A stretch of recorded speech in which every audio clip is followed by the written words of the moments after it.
Jacob Matthews had always felt like an outsider in his own life. At 35 years old, he lived a simple, routine-driven existence in a quiet suburban town. By day, he worked as a construction worker, building the very structures that seemed to symbolize everything he had grown up around: hard work, tradition, and faith. But for Jacob, faith had always been something foreign, something he never quite understood. Raised in a strict Christian household, he had always questioned the teachings of the church. The idea of God, heaven, and salvation felt distant and at times absurd to him. His father, John Matthews, was a devout man, deeply involved in the local church, constantly trying to draw Jacob closer to the faith he held so tightly. But Jacob resisted, skeptical of the stories he had been told since childhood. He had seen the church's promises go unfulfilled in his own life and in the lives of those around him. It was easier to stay away than to believe in something he couldn't see or feel. But Jacob's world would soon be turned upside down. In a single moment, everything he thought he knew would be challenged in ways he never expected. My name is Jacob Matthews, and I've never been one to believe in things I couldn't see. Religion? To me, it was just a bunch of old stories passed down through generations, something people cling to because they're afraid of dying. My dad used to drag me to church every Sunday, hoping that one day I'd find the faith he had. But I never did. I'd sit there, bored out of my mind, listening to the preacher talk about salvation and redemption, all the while thinking, this can't be real. I wasn't interested in the church's version of God. I wanted something that made sense. Everything changed the day I died. It wasn't dramatic. I wasn't fighting for my life or caught in a violent moment. It was a stupid accident, really. I was on my way home from work, just another day, when the car skidded on wet pavement. I don't remember much after that except the sound of metal twisting and breaking, and then nothing. I was gone. At first, there was just darkness. It was complete silence, no sound, no movement, just nothing. Then it started to change. I could feel something around me, like a presence, but I couldn't see it. The air was thick, heavy, with some kind of power I couldn't explain. I tried to call out, but my voice didn't make a sound. Panic surged through me. Where am I? I couldn't even tell if I was alive or dead. Then suddenly I was standing in front of a light. It wasn't blinding, but it was overwhelming. And in the center of that light was him. I don't know how to describe it, but there he was, God, in some form I couldn't fully comprehend. I didn't hear a voice, but I felt it, his presence filling me, speaking to me without words. It was like he knew everything about me, every thought, every action, every lie I'd ever told. I was struck by an overwhelming sense of shame, but also love. It was unconditional, like nothing I'd ever felt in my life. And then, without any warning, he spoke, not in words, but in a voice that pierced through me like a truth I couldn't ignore. "You've been lied to, Jacob," he said, though I didn't hear it with my ears. "The church has lied to you about who I am. The truth is far greater than anything you've been taught." My heart raced. I wanted to argue, to deny it, but I couldn't. Everything I thought I knew about God, about faith, about life itself, it all felt wrong, like a warped version of the truth. The fear I felt wasn't from God. No, it was the fear of being so wrong, of having lived my entire life believing in something that wasn't real. I resisted, tried to pull away, but his presence held me there. It wasn't force, but a pull, an undeniable truth. Then I was suddenly back. I don't know how much time had passed. I woke up in the hospital, confused, disoriented, but with the weight of what I'd experienced pressing heavily on me. I knew something had changed, but I couldn't yet understand it. When I woke up in the hospital, I didn't know what to make of what had happened. I'd been dead. I knew that deep down. But it wasn't like anything I'd ever imagined death to be. The presence of God, the feeling of being loved and known in a way I couldn't comprehend, it was all so real, yet I couldn't find the words to explain it to anyone. The doctors said I was lucky to be alive. They couldn't understand how I'd survived the crash, let alone come out of it without serious injury. But I didn't feel lucky. I felt changed. There was this weight in my chest, this urge to confront everything I'd known, everything I'd believed, and I couldn't shake it. When I got home, I expected everything to feel normal again. Family, work, routine. But it didn't. I felt like I was a stranger in my own life. My father, John, was overjoyed that I was alive, but there was something in his eyes, a quiet relief that I didn't fully understand. He was always the one pushing me toward the church, toward belief, toward salvation. But now every time he talked about God, I felt this pull inside me, a tug at my heart, a reminder of that light, of the truth that had been revealed to me. "Son," he said one evening, sitting across from me at the dinner table, "you know God gave you a second chance. You need to start coming back to church, to thank Him for sparing your life." I didn't know how to answer. He spoke with such certainty, but it wasn't the same certainty I had felt in the presence of God. The church he knew, the one he preached, didn't match what I'd seen. The idea that God was some distant, judgmental figure didn't sit right with me anymore. The God I met, the one who showed me love, grace, and truth, was so much bigger than the God my father had taught me about. I told him I wasn't sure if I could go back. That felt like a slap in his face, and I saw the hurt flash across his eyes. But I couldn't lie. I couldn't pretend anymore. The hardest part was trying to explain this to Ethan. He was my best friend, and we'd spent years making fun of religion, dismissing it as a crutch for the weak. We used to joke about how the church was full of hypocrites, how the whole thing was a scam. But now, after what I'd experienced, I didn't know how to approach him. I called him the day after I got out of the hospital. He picked up, his voice light, casual, as if nothing had changed. "Hey man, you good?" he asked. I don't know, Ethan. I don't know how to explain it, but something happened. I don't think we were told the truth about God." There was a long silence on the other end. "Wait, what? You're telling me you're, religious now?" "I don't know if I'm religious," I said, "but I know God is real, and I know we've been lied to about who He is." Ethan didn't say much after that. I could hear the disbelief in his voice, the doubt, but also the hint of concern. He didn't know how to process what I was saying, and honestly, neither did I. But the more I tried to explain, the more I realized that I wasn't just struggling with what I believed. I was struggling with who I was. The man I had been, the skeptic, the doubter, the one who thought he had all the answers, was gone. And I had no idea who the new version of me was. As the days passed, I tried to go back to life as normal, but it wasn't possible. I couldn't stop thinking about the light, about the presence I'd felt, about the undeniable truth that had been revealed to me. But something kept bothering me. I couldn't shake the feeling that there was more to this than just me surviving a crash. I had a sense that God wanted me to understand something deeper, something that I hadn't quite grasped yet. Then it came to me one afternoon when I was sitting alone in my car outside the church. My father had been on me about coming back to services, and for the first time I thought I might actually try. But I couldn't bring myself to walk through those doors. There was this feeling, a pull in the pit of my stomach, warning me not to go. I sat there, staring at the building, when suddenly, without any warning, I felt a sharp tug in my chest, like an invisible hand was drawing me towards something beyond myself. I closed my eyes, trying to steady my breath, but the force was undeniable. It wasn't a feeling of fear or dread, but of urgent need. Something was happening. Something inside me was shifting again. I didn't know what to do, but I didn't have time to think. My body was on autopilot. I stepped out of the car, walked past the church, and toward the woods behind it. I don't know why I went that way. It wasn't a path I'd ever taken before, but my feet moved on their own, drawing me deeper into the trees, away from the familiar, towards something unknown. And then it happened. I felt it again, the presence. But this time it was different. The air became thick with warmth, like a blanket wrapping around me, comforting yet terrifying at the same time. I stopped dead in my tracks. My heart pounded in my chest, and I could feel the sweat on my palms. "You're afraid," a voice said, but it wasn't a voice in the way we understand voices. It was more of a thought, a knowing that filled me entirely. "I'm not afraid," I whispered, though my body trembled. "I'm just confused."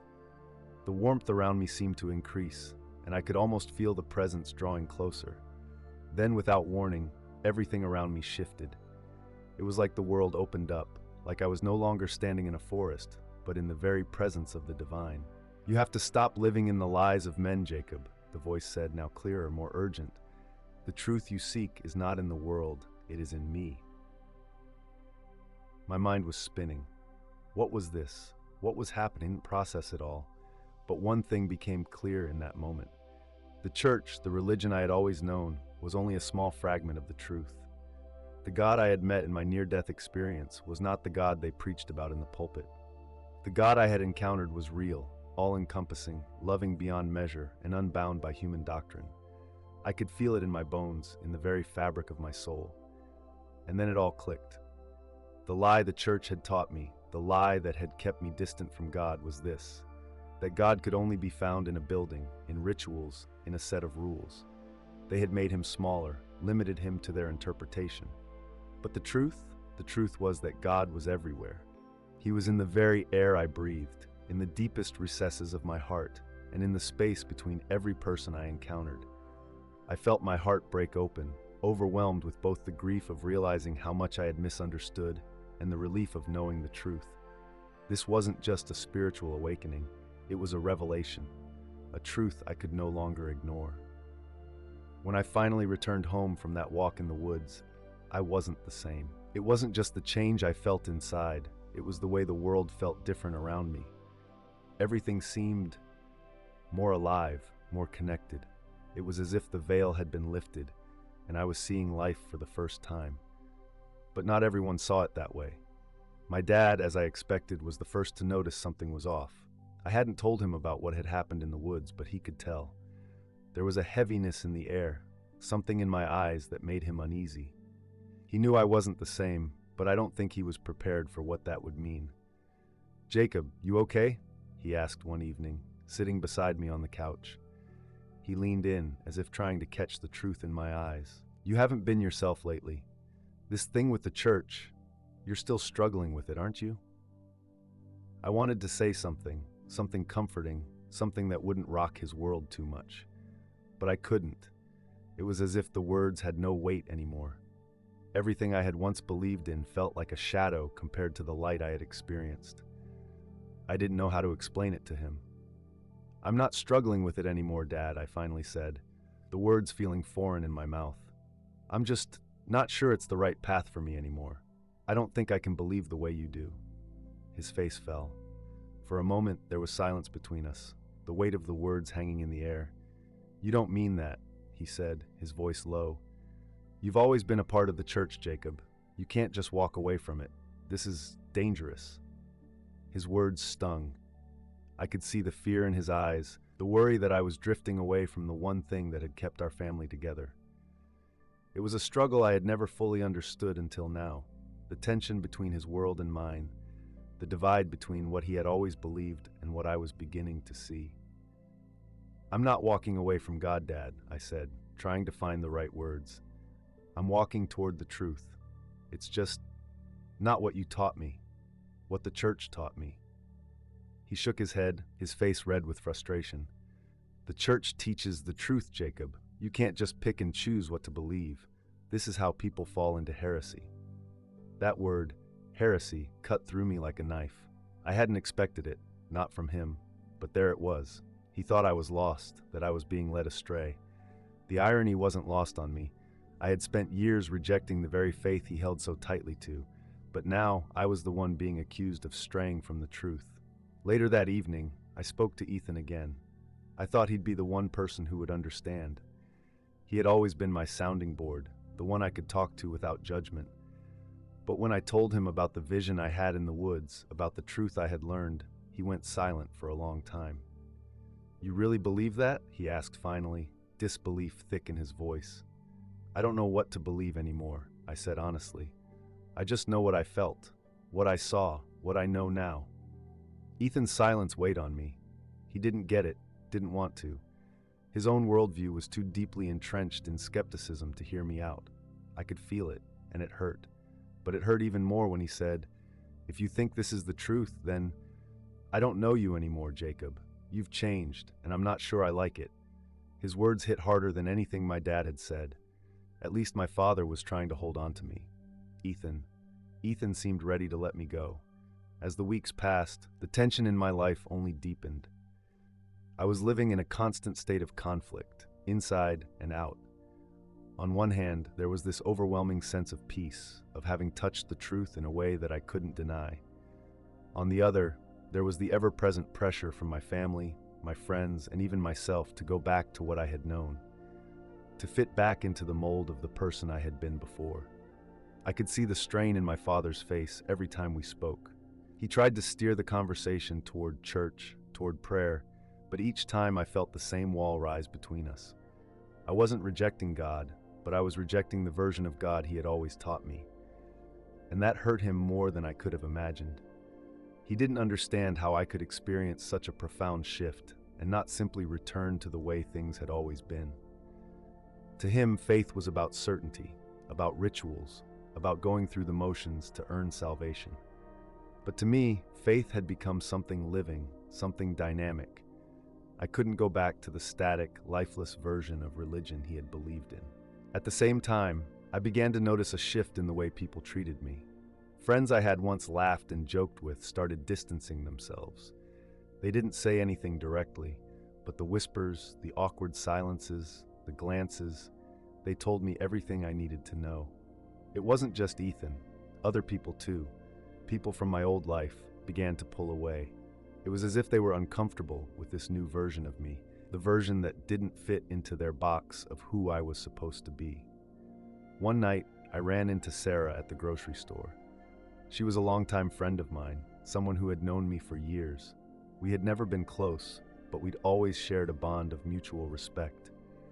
She was one of those people who always seemed to know what to say, who always seemed to have everything together. But when I saw her that evening, there was an unease about her, a wariness in her eyes that I hadn't seen before. "Jacob," she said, her voice faltering a little, "I've been hearing things about you. You've changed, right?" I nodded, unsure of what to say. "Yeah, I guess I have, but it's not what you think. I'm just trying to understand things better, trying to get closer to God in a way that makes sense to me." She glanced around as if searching for the right words, but nothing came. Finally, she just shook her head. "I don't know, Jacob. You were always the one who talked about being real, being true to yourself. But now it feels like you're just getting lost in some new idea. It's like you're not even the same person anymore." Her words stung. They hurt because I knew they were coming from a place of concern, but they also felt like a betrayal. It was as if she was saying that this new version of me, this version that was seeking truth, that had found something deeper, wasn't enough. It wasn't what she wanted to see. It wasn't who she wanted me to be. I left the store that night with my heart heavy, unsure of how to move forward. The people I had once considered friends, the ones who had been with me through thick and thin, were now turning their backs. But even worse than their rejection was the internal battle I was fighting.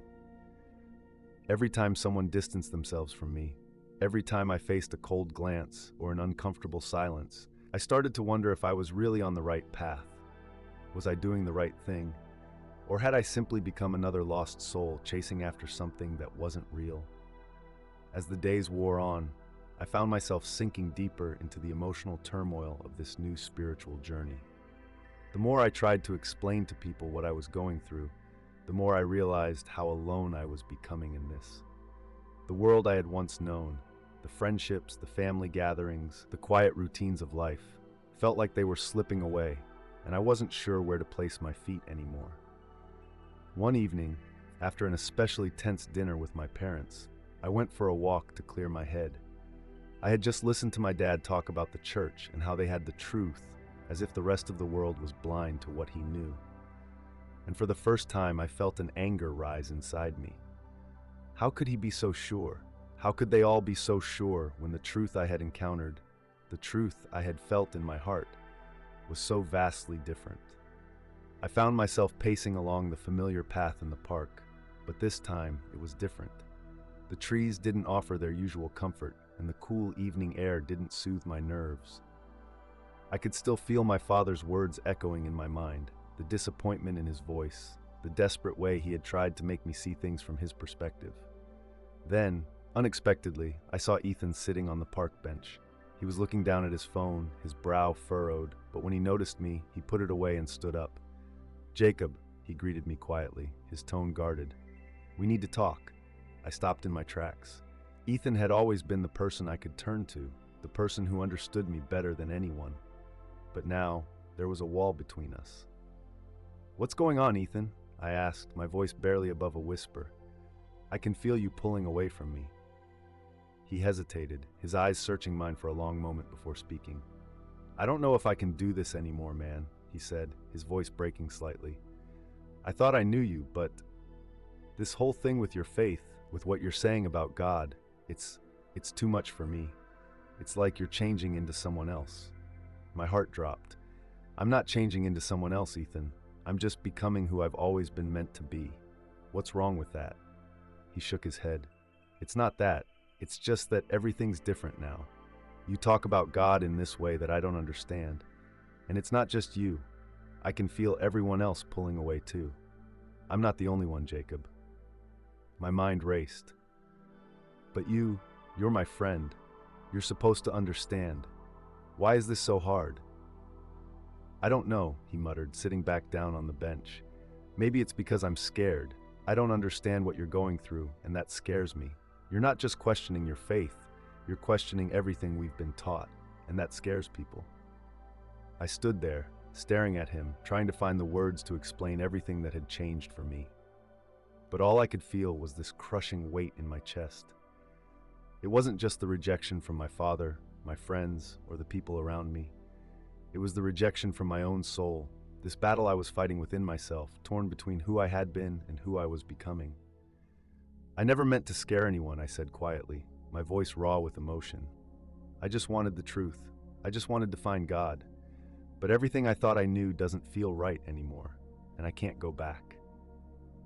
Ethan sighed, his face softening as he looked at me with a mixture of sadness and confusion. I don't know what you're searching for, Jacob. I really don't. But it's hurting you, and it's hurting everyone around you. I felt my chest tighten. Maybe it has to hurt for it to be real. We sat in silence for a long time after that. The weight of his words pressed down on me, but I knew, deep inside, that I couldn't turn back, even if it meant losing everything. My family, my friends, my past. I had to follow this new path. The truth I had found was too real to ignore, no matter how painful the consequences. In the days that followed my conversation with Ethan, I found myself more and more isolated. My parents continued to pressure me to return to church, and my friends drifted further away, their reactions varying between concern and outright rejection. But as difficult as all of this was, it wasn't the external struggles that kept me up at night. It was the unsettling sense that something bigger was unfolding, a force beyond my control, a presence that I couldn't quite grasp, but one that was pushing me forward into uncharted territory. I started having dreams, vivid, haunting dreams that felt too real to be simply the workings of my mind. In these dreams I saw a figure. No, not just saw, but felt it. A presence of immense power and love. Sometimes it was a voice, speaking in a language I didn't understand, yet I understood every word. Other times it was a light, warm, and unyielding, engulfing me in its brilliance. And every time I woke, I felt a strange pull toward it, like it was calling me, beckoning me to come closer. One night, as I sat in my room, trying to make sense of the confusion in my life, I heard a knock at the door. When I opened it, I was surprised to find Sarah standing there. I hadn't seen her since our encounter at the grocery store, and honestly, I wasn't sure I was ready to face her again, but she had come anyway. "Can I talk to you?" she asked, her voice quiet but firm. I nodded, stepping aside to let her in. We sat on the couch, the awkwardness of our past conversation still hanging between us. She looked at me for a moment, as if deciding whether or not to speak. Finally, she broke the silence. "I've been thinking about everything you've said," she began, "and I can't ignore it anymore. What if you're right? What if everything we've been taught isn't the full truth? I've seen something too, Jacob." My heart skipped a beat. "What do you mean?" She hesitated, glancing over her shoulder as if expecting someone to be eavesdropping. "It's hard to explain, but a few weeks ago I had a dream, and it wasn't like any dream I've ever had before. It felt real, like it was something that was happening, not just something my mind made up." My breath caught in my throat. I knew exactly what she was talking about. I had felt it too, something beyond the physical world, something that transcended the ordinary. But hearing her say it out loud brought a rush of adrenaline through my veins. "I don't know what it means," she continued, her eyes wide with uncertainty. But I felt like I was being shown something. A truth, maybe? Something that the church never told us about God. And when you started talking about your experience, it made me wonder if what I saw wasn't just a figment of my imagination. What if it's real? The words hung in the air, heavy and laden with the weight of the unknown. I stared at her, my mind spinning. Could it be? Could Sarah, of all people, be experiencing the same things I was? And if so, what did that mean for everything I had believed? Was this some cosmic coincidence, or was something larger, something divine, at work? Before I could respond, there was a sudden knock at the door. It was sharp and insistent, but as I went to answer, a chill ran down my spine. I opened it, expecting to find my father or one of the neighbors, but instead, standing in the doorway, was a man I had never seen before. He was tall, with dark, piercing eyes that seemed to see right through me. His presence was commanding, almost otherworldly. He didn't say a word, just stood there, waiting for me to make the first move. "Can I help you?" I asked, my voice betraying a hint of nervousness. He stepped forward, his eyes never leaving mine. "You've been searching for the truth, Jacob," he said, his voice low and calm. "But the truth has been looking for you too." I stood frozen, unsure of what to do. Something about him felt dangerous, but also familiar, like I had been waiting for him all along. "Who are you?" I finally managed to ask. "I am a messenger," he replied, "and I've come to help you understand what you're truly seeking." The door slammed shut behind me, and suddenly the room felt colder, the air heavier. Everything in me screamed to run, but for some reason, I couldn't. I needed to hear what he had to say. The strange visit from the mysterious man that night left me feeling both unsettled and oddly invigorated. His words echoed in my mind. "The truth has been looking for you too." I spent the rest of the night trying to make sense of what had just happened. Who was he? Why did he seek me out, and how did he know what I had been going through? I couldn't shake the feeling that this encounter was somehow tied to the strange dreams I had been having. There was something bigger at play, something I hadn't even begun to comprehend. I didn't tell anyone about the man's visit. I wasn't sure who would believe me, or how to even begin explaining the profound sense of purpose that seemed to pulse through my veins after he left. But the next morning, I found myself at Sarah's apartment, needing to talk to someone who, at least, might understand.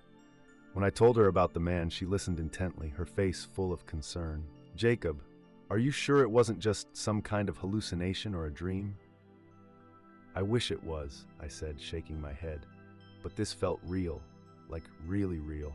She sat back, looking as though she was struggling with her own thoughts. "I don't know what to think anymore. After my dream, I've been feeling the same kind of pull, like I'm being led towards something I can't explain. But what does it all mean? Why is this happening to us?"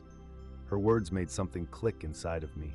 For the first time since this whole ordeal started, I didn't feel so alone. She wasn't just listening to my experiences, she was sharing her own. We had both felt something beyond the ordinary, something that transcended the world we'd known. And yet, despite this newfound connection, there was a part of me that still felt terrified of what was happening. I couldn't shake the fear that I was being led down a path that would isolate me from everyone else in my life, that I was becoming a stranger to those who had once been closest to me. A few days later, Ethan reached out. His message was brief. "Can we talk?"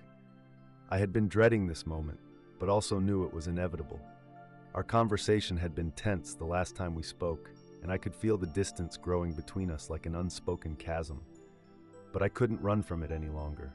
We met at our old hangout spot, a quiet coffee shop we used to visit together. The moment he sat down across from me, I noticed the uncertainty in his eyes. He seemed like he was on the edge of saying something, but unsure of how to start. "So I've been thinking," he said, leaning in slightly, "about everything. About you. And honestly, I'm kind of scared.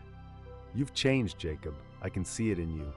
I don't know what's going on, but this whole thing, it doesn't feel right to me." I looked at him, my heart heavy with a mixture of sadness and frustration. "I'm not asking you to understand, Ethan. I'm not asking you to agree, but I need you to trust me when I say that I'm not lost. I've found something that feels real, and it's terrifying, but I have to follow it. I don't know where it's leading me, but I can't go back." Ethan was silent for a moment, his gaze drifting toward the window. When he looked back at me, there was a faint trace of regret in his eyes. "I just want you to be okay, man. I don't want to lose you." I could feel the weight of his words, the pain of our growing distance. It hurt to see him struggle with my transformation, but I knew deep down that there was no turning back. What I was going through wasn't just a phase, it was a shift in my very being. I wasn't the same person I had been when I first met Ethan, when we had laughed together and shared our dreams for the future. I had found something deeper than any of that, but it was costing me the very relationships I had once relied on. Despite his fear and confusion, there was something in his words that resonated with me. "I just want you to be okay." Ethan didn't understand, but he cared. And even though it hurt, that was enough, for now. As the days passed, the internal and external tension continued to escalate. My family had all but written me off as a lost cause. My father's stern lectures had become more frequent, and the disappointment in his voice became harder to bear. Sarah's support was comforting, but I knew she was struggling too. She had seen something, but she was still hesitant, unsure of where this path would lead her. The man's words kept ringing in my ears. "The truth has been looking for you." It was as if the universe, or something greater, was aligning to lead me down a path I couldn't yet see clearly. But every step I took, every person I encountered, seemed to reinforce the idea that I was on the brink of something monumental, something that would change everything. But at what cost? The tension in my life was now unbearable. It felt as if I were caught between two worlds, neither of which fully accepted me anymore. My family's disapproval had grown stronger, and they were no longer trying to hide their disappointment. My father, once so patient and understanding, now spoke to me as though I were a stranger. Each conversation seemed to end with a promise to pray for my wayward soul. My mother's eyes, once filled with warmth and care, were now filled with sadness every time I looked at her. It hurt. It hurt more than I could explain. But even as the pain of their rejection weighed heavily on me, something within me kept pushing me forward. I could feel God's presence in a way I had never felt before, a quiet but undeniable knowing that I was being led to something greater, something beyond the narrow teachings I had grown up with. Then came the day that everything exploded, when the tension, the arguments, and the isolation reached a boiling point. It started innocuously enough. I was sitting at the dinner table with my family, trying to eat in peace, when my father turned to me with that familiar look in his eyes. He had always been the one to say nothing was impossible with God, but now it was clear. He no longer saw me as the son he had raised. I was a lost cause in his eyes. "I've spoken to the pastor," my father began, his voice low but firm. "And we've decided that if you're not willing to return to the church, we can't support you any longer." I froze, the weight of his words crashing down on me like a thunderstorm. I had been prepared for this, but hearing it out loud, hearing the finality in his voice, was something I hadn't anticipated. He was cutting me off, just like that. My mother sat silently, her hands clasped tightly in her lap. Her eyes, pained and tired, were cast downward. She had already said everything she could, and I knew she was torn between supporting her husband and loving her son. But her silence spoke volumes. She had already made her choice. "Dad, this is wrong," I said, my voice barely above a whisper. "You're choosing the church over me, over your own son." He didn't flinch. "I'm choosing God over everything else. You've rejected the truth, Jacob, and if you continue down this path, there's nothing more I can do." The words hit me harder than I could have imagined. I had always known they didn't understand me, but I had hoped, foolishly perhaps, that they would come around. But in that moment, I realized there was no more room for negotiation. They had drawn a line, and I had crossed it. As I stood up from the table, I felt my legs shake beneath me. I had to leave. I couldn't stay there any longer, in the place where everything I had known was falling apart. I walked out the door without saying another word, the sound of my father's voice echoing in my mind. The words kept repeating, "I'm choosing God over everything else." I found myself on the street, breathing heavily, my heart pounding in my chest. I didn't know where to go. I couldn't go home. I couldn't go back to Sarah's either. She was still processing her own doubts and dreams. And then out of nowhere, I remembered the man. the one who had appeared at my door weeks ago. The truth has been looking for you too. Without thinking, I headed in the direction of the park where I had first met him. Something told me that if I could find him again, maybe I could find the answers I so desperately needed. I walked for what felt like hours, my mind racing with questions. Why is this happening? What is the truth that's been chasing me? As I approached the park, the familiar streets grew dimmer, the air heavier with an almost tangible presence. I didn't understand why I was drawn to this place, but I couldn't ignore it, and then I saw him again. He was sitting on the same park bench, as though he had been waiting for me all along, as if he knew exactly when I would arrive. His dark eyes locked onto mine, and for the first time I didn't feel any fear. I didn't feel alone. I knew that the moment I had been waiting for was finally here. "You've come," he said simply, as if it were the most natural thing in the world. I nodded, swallowing hard. I don't understand any of this. What's happening to me, to my life? Why does it feel like everything is falling apart? He stood up slowly, walking toward me. "Because you've been living a lie, Jacob. You've been taught that God is something you must earn, that his love is conditional.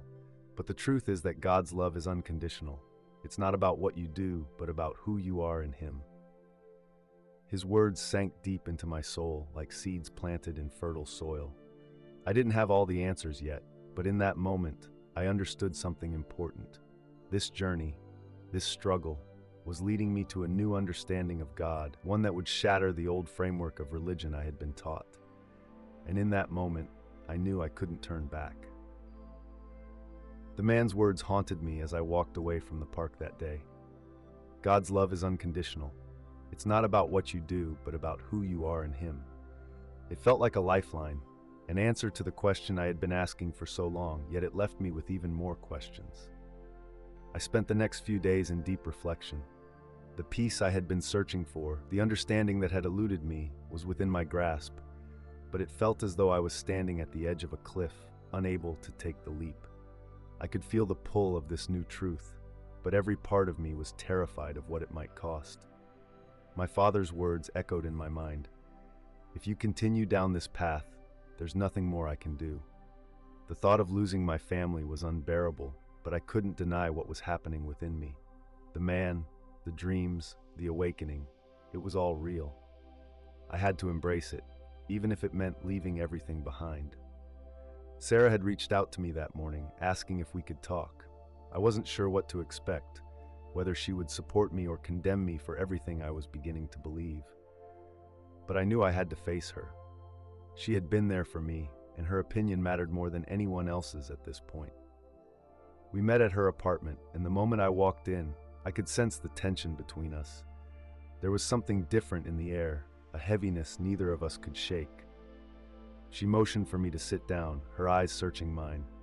"Jacob, I need you to be honest with me," she said, her voice steady but filled with a kind of fear. "What's going on with you? You've changed, and I don't know what to think anymore. You keep talking about this truth like it's some revelation, but you're shutting everyone out, including me." I felt my heart sink. I wanted to explain everything, the man, the dreams, the new understanding of God's love, but I couldn't find the words. My emotions were tangled, and it felt like I was drowning in them. "I know I've been distant," I said, my voice breaking. "But I'm not shutting you out, Sarah. I'm just trying to understand this. I don't have all the answers. I'm struggling, but I can't deny what I've felt. God is showing me something I never understood before, and it's like my whole life is being flipped upside down." She was silent for a long moment, and I could see the conflict in her eyes. I knew she cared for me, but I also knew that my newfound faith was creating a rift between us. She wasn't ready for what I was becoming. "Jacob, this isn't just about you anymore," she said quietly.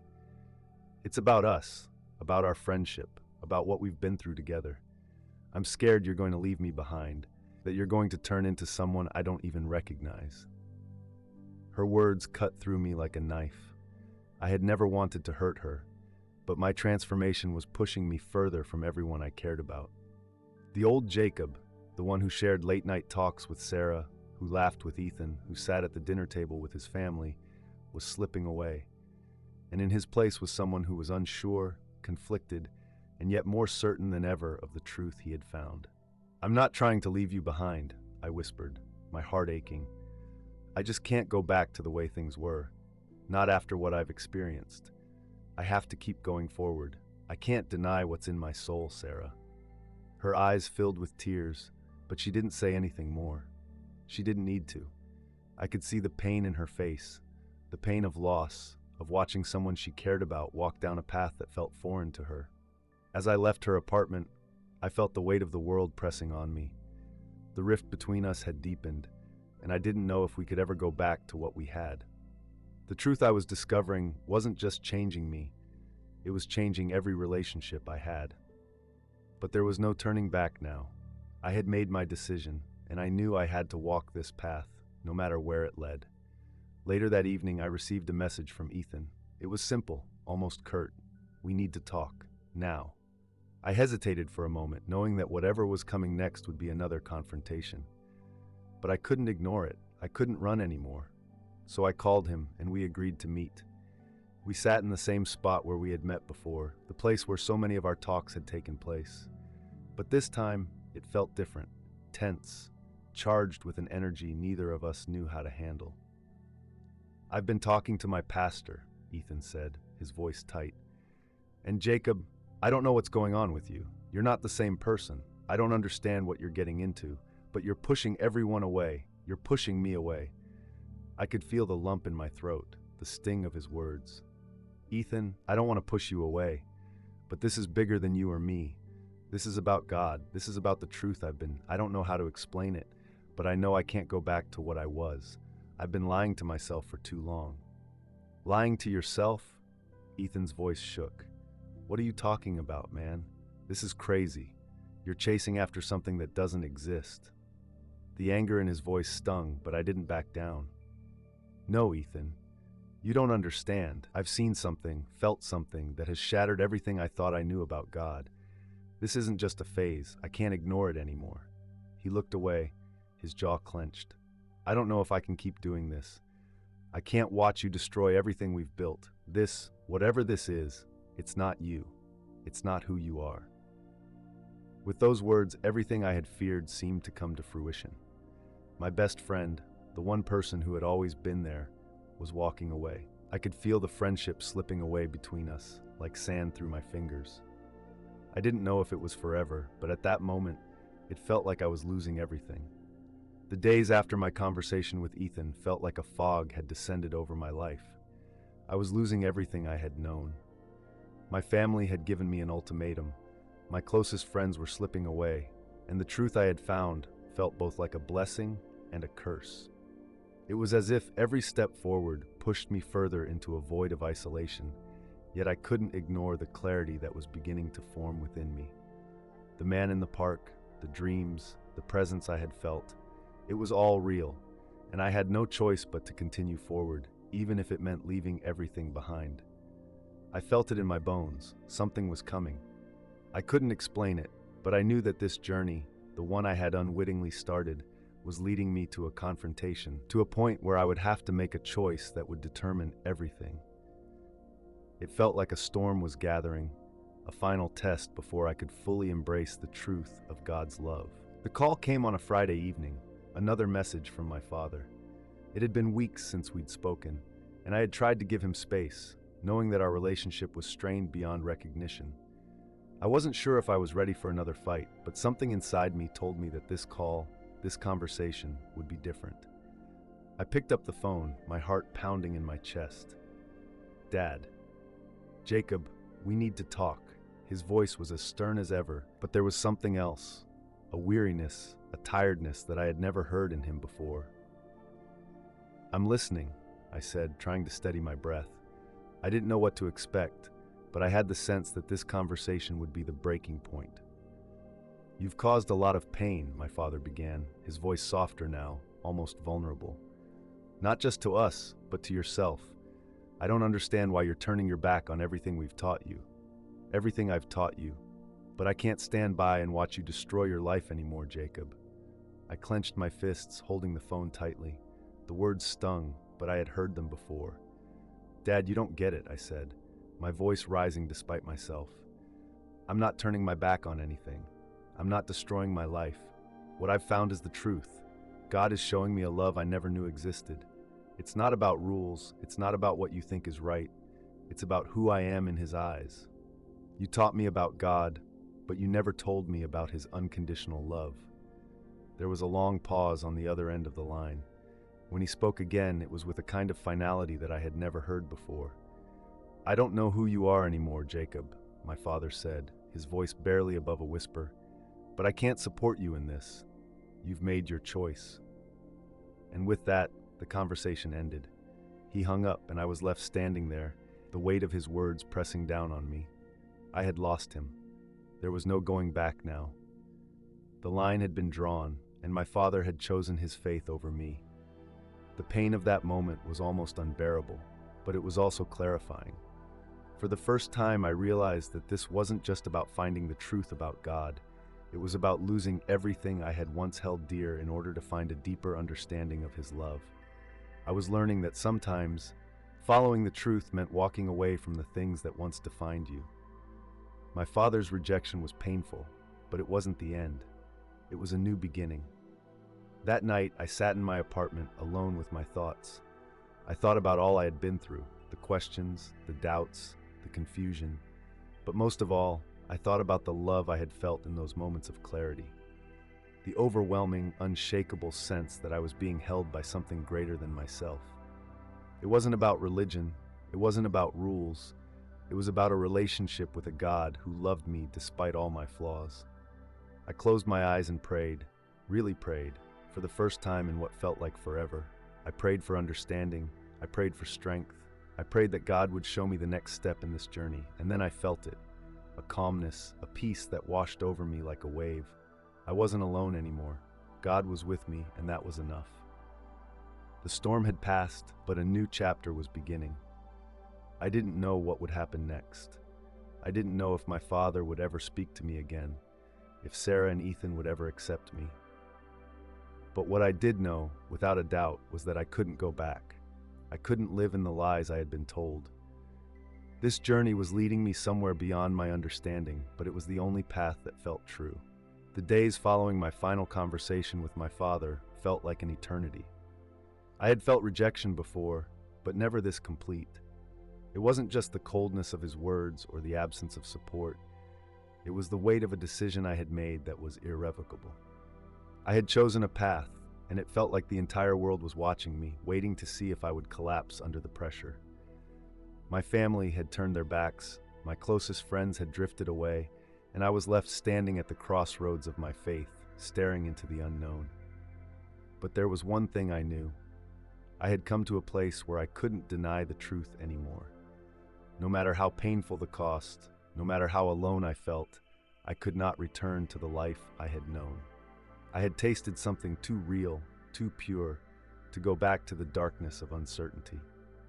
The love I had found in those moments of clarity, the love I had felt when I encountered God, that overwhelming sense of grace and peace, was more real than anything I had ever experienced. And I wasn't willing to let it go. It was late one night when it all came to a head. I was sitting in the dimly lit living room of my apartment, the silence suffocating. My phone buzzed on the coffee table. I didn't need to look to know who it was. Ethan. He had been sending messages for days, and each one was a plea, a desperate attempt to pull me back from this path I had chosen. "We need to talk," he had written earlier. "Please, just listen to me." I knew this moment was coming. He had been quiet for so long, but now, like my father, he was ready to confront me. And I knew that when we spoke, it would be the final test. Either I would abandon this newfound truth for the sake of my relationships, or I would stand firm, knowing that the life I had left behind was never truly mine to keep. I took a deep breath, picking up the phone. I called him. "Jacob." Ethan's voice was strained, but beneath the anger, I could hear the hurt. "You're not the same person. This isn't you. I don't know who you've become, but you're throwing your whole life away for something that doesn't even make sense. I can't watch you do this anymore." I closed my eyes, feeling the familiar pang of guilt. But this time, there was no wavering. There was no turning back. "Ethan," I said, my voice quiet but steady, "I've seen something, felt something, that's changed everything. I can't go back to the person I was. I know you don't understand, and I don't expect you to. But I'm not throwing my life away. I'm finally living the truth I was always meant to live. I'm not the same, but I'm not lost. I found peace, something I've never had before. He was silent for a long moment. When he finally spoke, it was with a quiet, almost resigned tone. I don't know if I can keep watching you destroy yourself. You're walking away from everything we've known, and it's like you're leaving us behind. I'm not leaving you behind, I whispered, feeling my chest tighten. I'm just walking into the truth of who I am, who God says I am. The call ended abruptly, and as I sat there in the quiet, I realized that this was the moment where everything had been building toward. I wasn't just losing my relationships, I was losing myself in a way, but in the best possible way. The person I was before, the broken, searching man who didn't know who he was gone. I had been made new, and that was worth everything. Everything. The tears that had once felt like an endless flood now seemed to carry a weight of relief. This was my rebirth. My transformation was complete. I had finally embraced the love and truth of God, and that was enough.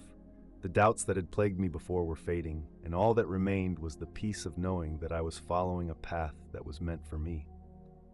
The phone rang again. This time it was my mother. My heart clenched, and I hesitated. I had been avoiding her calls, knowing she would have the same words to say. But as I answered, I heard her voice break. "Jacob," she said softly, "I don't know what to say anymore. I want to support you, but I don't know how. I'm scared. I'm scared of what you're becoming." Her words felt like a punch to the gut, but as I sat there, taking it all in, I realized that I was no longer afraid. I had made my decision, and no matter how hard it was, I had to stand firm. For the first time in my life, I understood what true courage was. It wasn't about fighting or proving anyone wrong. It was about embracing the love that I had found and trusting that God would guide me through the storm. "I'm not lost, Mom," I said, my voice steady. "I'm exactly where I need to be." And in that moment, everything felt different. I wasn't alone anymore. I didn't need their approval. God was with me.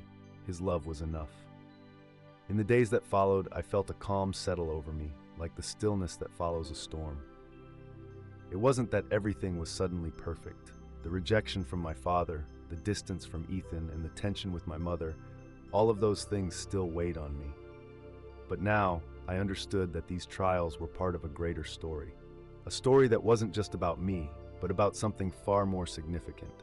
My transformation, my salvation, and the deeper connection with God that I had discovered. I looked back on everything, the pain, the confusion, the isolation, and I realized that each step had been necessary. I had spent years chasing empty answers, trying to make sense of a world that had never made sense to me. But now, I had found something more solid than any belief I had ever held. I had found the truth of God's love, a love that wasn't conditional, wasn't about rules or rituals, but was pure and all-encompassing. It was a love that didn't reject me for my past, but accepted me for who I was right now in this moment. I couldn't deny it anymore. I had seen the light, felt the peace that came with walking in His truth. And that truth had made me free, free from the fear of rejection, free from the guilt of my past, free to be the person God had always intended me to be. But I also knew that this was only the beginning. The path ahead would still be hard. There would be days when the weight of my choices would make me question if I was truly on the right path.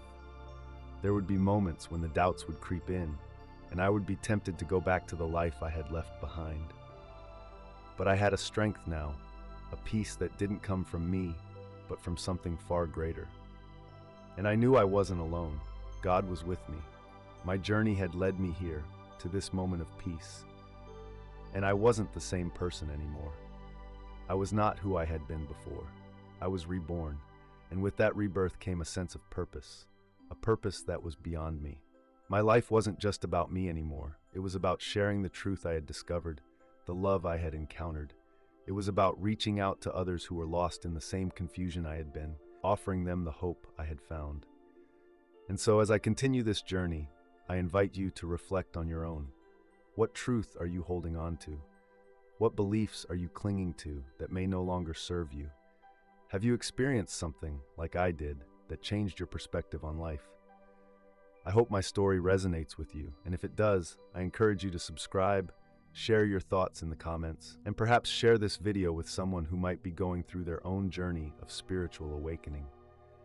You are not alone in this, and no matter where you are in your journey, know that God's love is available to you. It's not about being perfect or having all the answers. It's about seeking, about being open to the love that is waiting to embrace you. Thank you for being a part of my journey. I hope it inspires you to keep walking, to keep seeking the truth. And remember, God is always there, just waiting for you to take the first step.